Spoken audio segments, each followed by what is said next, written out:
दोस्तों, आपका are to study team पर। और आज हम पढ़ेंगे अर्थशास्त्र की कक्षा 12वीं की प्रश्न बैंक अर्थशास्त्र की। और दोस्तों, हमने अर्थशास्त्र का भाग 1 हम कंप्लीट कर चुके हैं। भाग 1 अपन कंप्लीट कर चुके हैं। उसमें 6 अध्याय थी, 6 अध्याय अपन कंप्लीट कर चुके हैं। और आज अपन करेंगे भाग 2। भाग 2 स्टार्ट करेंगे दोस्तों अपन। चलो दोस्तों, अब बढ़ते हैं आगे जल्दी। आज करेंगे अपन भाग 2 इकाई 1 अध्याय 1 समष्टि अर्थशास्त्र का परिचय। अगर दोस्तों आप हमारे चैनल पर नए हैं तो हमारे चैनल को सब्सक्राइब करें, बेल आइकन को प्रेस करें ताकि अगली वीडियो का नोटिफिकेशन आपको सबसे पहले मिल सके। पहले नंबर पे है विकल्प। पहला है समष्टि अर्थशास्त्र में अध्ययन किया जाता है। समष्टि अर्थशास्त्र में अध्ययन किया जाता है समग्र का। समष्टि का मतलब होता है, समष्टि का मतलब होता है व्यापक, सामूहिक। सेकंड है समूह की बनावट पर ध्यान न देना किस अर्थशास्त्र की प्रमुख समस्या है। किस अर्थशास्त्र की प्रमुख समस्या है? इसका है दोस्तों समष्टि अर्थशास्त्र। तीसरा है समष्टि अर्थशास्त्र का मुख्य यंत्र है। तीसरे का आंसर है दोस्तों सामान्य मूल्य स्तर। चौथा है समष्टि अर्थशास्त्र अस्तित्व में आया 1929 के बाद आया। और दोस्तों अपन इसमें ये 1935 है ना, ये लगाए ना, नहीं इसमें नहीं है दो, सॉरी। और हाँ इसी में है, सॉरी। 1935 भी है और इसमें ये भी है। आप ये लगाएंगे तब भी सही माना जाएगा, ये लगाएंगे तब भी सही माना जाएगा, क्योंकि ये है कीन्स की पुस्तक है general theory employment interest and money 1936 जी हुआ था, के बाद हुआ था। तो आप इसका ये भी लगा सकते हो, ये भी लगा सकते हो, इसलिए इसमें सही माना जाएगा, ये लगा लें अपन, ये भी लगा सकते हो। पांचवा आर्थिक क्रिया हो सकते हैं, सॉरी, पांचवा है आर्थिक इकाई हो सकते हैं। इसका है आर्थिक इकाई हो सकते हैं, ये भी हो सकते हैं, ये भी हो सकते हैं, ये भी हो सकते हैं, इसलिए इसमें हुआ सभी। छठवा है पारिवारिक चित्रक होते हैं, कहलाते हैं, पारिवारिक चित्रक कहलाते हैं। फर्म और सरकार के अतिरिक्त दूसरा बड़ा क्षेत्र। सी वाला सही है दोस्तों इसका। बी नंबर पे अपनी रिक्त स्थान। पहला है राष्ट्रीय आय का अध्ययन व्यष्टि दृष्टि से नहीं बल्कि समष्टि दृष्टि से किया जाता है।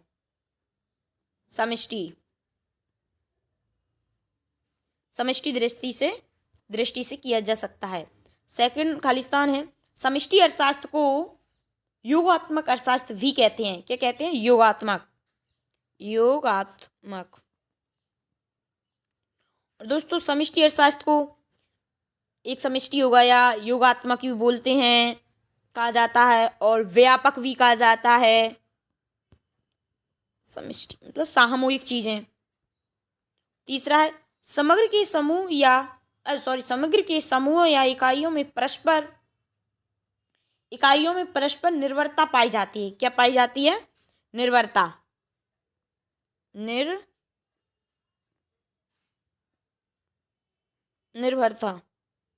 सॉरी कलर है,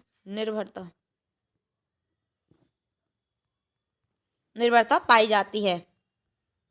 और चौथा है खालिस्तान अर्थशास्त्र की निष्कर्ष सामूहिक या बड़े योगों पर लागू नहीं किया जा सकता।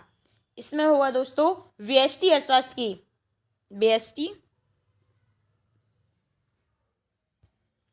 व्यष्टि अर्थशास्त्र की निष्कर्ष।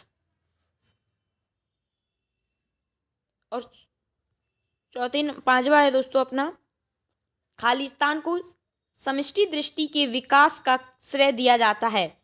इसमें हुआ पांचवें में होगा दोस्तों कीन्स को समष्टि दृष्टि के विकास का श्रेय दिया जाता है। किसको? कीन्स को। और छठवा है अपना विजातीय समूह की समस्या समष्टि अर्थशास्त्र में पाई जाती है। किसमें? समष्टि अर्थशास्त्र में पाई जाती है। समष्टि अर्थशास्त्र में पाई जाती है विजातीय समूह की समस्या। और दोस्तों अब अपने हैं सी नंबर पे, ये डबल हो गया है, ये अपन इसलिए जोड़ी देते हैं। सी नंबर पे अपनी जोड़ी है, सही जोड़ी। पहली है राष्ट्रीय आय एवं रोजगार, राष्ट्रीय आय एवं रोजगार, इसकी हुई दोस्तों समष्टि दृष्टिकोण, समष्टि दृष्टिकोण। और दूसरा है व्यक्तिगत फर्म, दूसरा है व्यक्तिगत फर्म, इसकी हुई व्यष्टि दृष्टिकोण, व्यष्टि दृष्टिकोण। तीसरा है समष्टि अर्थशास्त्र, तीसरा है दोस्तों समष्टि अर्थशास्त्र, इसका हुआ कीन्स। चौथा है व्यष्टि अर्थशास्त्र, इसका हुआ एडम स्मिथ, ये लेखक है एडम स्मिथ, कीन्स, इनने ये परिभाषाएं दी हैं। और पांचवा है व्यष्टि एवं समष्टि अर्थशास्त्र, एक दूसरे के पूरक हैं, एक दूसरे के पूरक हैं दोस्तों। ऐसे पूरक हैं क्योंकि ये व्यष्टि अर्थशास्त्र में आता है छोटा सूक्ष्म छोटे छोटे काम, ऐसे कोई भी काम होगा पहले छोटा होगा फिर छोटे अपन कोई भी काम करेंगे पहले छोटे से स्टार्ट करेंगे तभी तो बड़े तक पहुंचेंगे ना। इसलिए व्यष्टि का मतलब होता है छोटा, समष्टि का मतलब होता है बड़ा, सामूहिक, छोटे छोटे एक एक व्यक्ति से 4 व्यक्तियों का समूह, फिर बड़ा समूह बनेगा, एक एक करके ही बनेगा ना। इसलिए एक दूसरे के पूरक हैं, व्यष्टि के बिना समष्टि बन ही नहीं पाएगा। इसलिए पांचवा है फ्रेंड्स, पांचवी जोड़ी अपनी मैक्रो शब्द। मैक्रो शब्द क्या है, अंग्रेजी भाषा से लिया गया, इसका ये होगा। और ये ग्रीक भाषा, इसमें कन्फ्यूज़न है, ये अंग्रेजी भाषा से लिया गया है, इसका ये है दोस्तों, कन्फ्यूज नहीं होना। और अपने डी नंबर पे है सत्य सत्य। दोस्तों क्या है, अर्थशास्त्र में क्वेश्चन ध्यान से पढ़ना, और अपन क्वेश्चन ध्यान से नहीं पढ़ा अगर अपन ने तो क्या होता है, आप लोगों ने पेपर में गलती कर देते हो, गलती हो जा, क्वेश्चन समझ में नहीं आया तो आंसर तो ऑब्वियसली गलत होना ही है। इसलिए क्वेश्चन भले अपन क्या है, अपन एक क्वेश्चन कम करो लेकिन पूरे क्वेश्चन ध्यान से पढ़ो तब आंसर दो। क्या होता है, अपन लापरवाही जल्दी में पूरे क्वेश्चन कर आए लेकिन और पूरे में से अपने 4-5 गलत हुए तो फिर अपनी मेहनत फालतू जाएगी ना। इसलिए लेकिन करना आपको पूरी क्वेश्चन है। और अपन चलो पहले पे बढ़ते हैं वीडियो पे। बेरोजगारी का विश्लेषण व्यष्टि अर्थशास्त्र से संबंधित है, बेरोजगारी का विश्लेषण व्यष्टि अर्थशास्त्र से संबंधित है, गलत है दोस्तों। दूसरा है किसी वस्तु का मूल्य निर्धारण व्यष्टि अर्थशास्त्र की अध्ययन का विषय है, सही। तीसरा सूक्ष्म अध्ययन समष्टि अर्थशास्त्र से संबंधित है, असत्य। चौथा है, तीसरा तो यही था, विजातीय समूह की समस्या व्यष्टि अर्थशास्त्र में पाई जाती है, गलत। ये तो समष्टि में पाई जाती है दोस्तों, अपन ने पिछले आगे पढ़ चुके हैं अपन खालिस्तान में। पांचवा है व्यष्टि और समष्टि अर्थशास्त्र एक दूसरे के प्रतियोगी हैं, प्रतियोगी होते हैं, प्रतियोगी नहीं होते दोस्तों, पूरक होते हैं, ये गलत है। छठवा है व्यक्तिगत इकाइयों का अध्ययन व्यष्टि अर्थशास्त्र में किया जाता है, सही है दोस्तों, व्यक्तिगत इकाइयों का। और ई नंबर पे अपने एक शब्द में एक वाक्य में उत्तर। पहला है मैक्रो शब्द किस अर्थशास्त्र से संबंधित है, मैक्रो शब्द समष्टि अर्थशास्त्र से संबंधित है, समष्टि।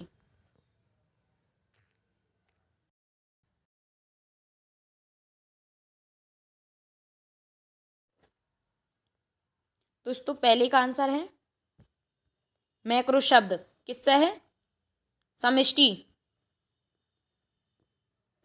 अर्थशास्त्र,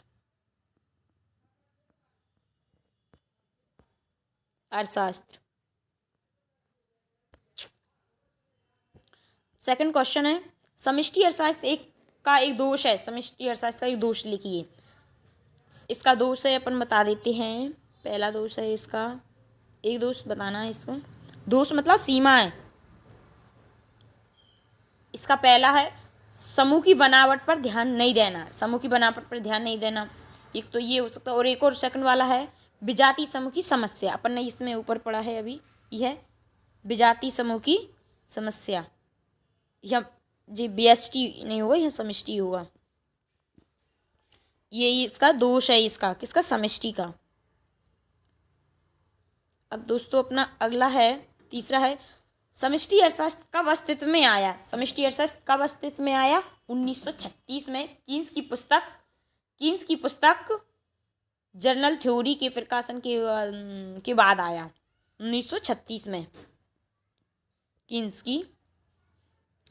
की पुस्तक कौन सी? General theory of employment, interest and money, 1936 में। अब अगला है, चौथा है, व्यापक चक्रों का अध्ययन किस अर्थशास्त्र में किया जाता है? व्यापक चक्रों का अध्ययन किस अर्थशास्त्र में किया जाता है? समष्टि अर्थशास्त्र में किया जाता है दोस्तों। व्यापक मैंने आपको बताया था, व्यापक मतलब बड़े, ये इसका आंसर है, इसका समष्टि। और अगला है फ्रेंड्स 5वां क्वेश्चन, राष्ट्रीय स्तर पर या बड़े समूहों की समस्या को हल करने में कौन सा अर्थशास्त्र उपयुक्त है? इसका आंसर है समष्टि अर्थशास्त्र। बड़े समूह फिर आ गया इसमें, देखो आपने इसको समझना, इसका मतलब समझा करो। आप किसी चीज़ का भी मतलब आपको अर्थ पता चल गया, इसका मीन्स पता चल गया ना, तो अपन इसको इजी होता है अपन को वो समझने में, सॉल्व करने में। समष्टि अर्थशास्त्र।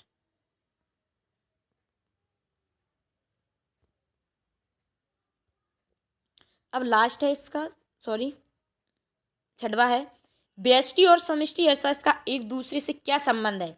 एक दूसरे से क्या संबंध है? परस्पर पूरक हैं, परस्पर पूरक हैं, परस्पर पूरक हैं, ये संबंध है।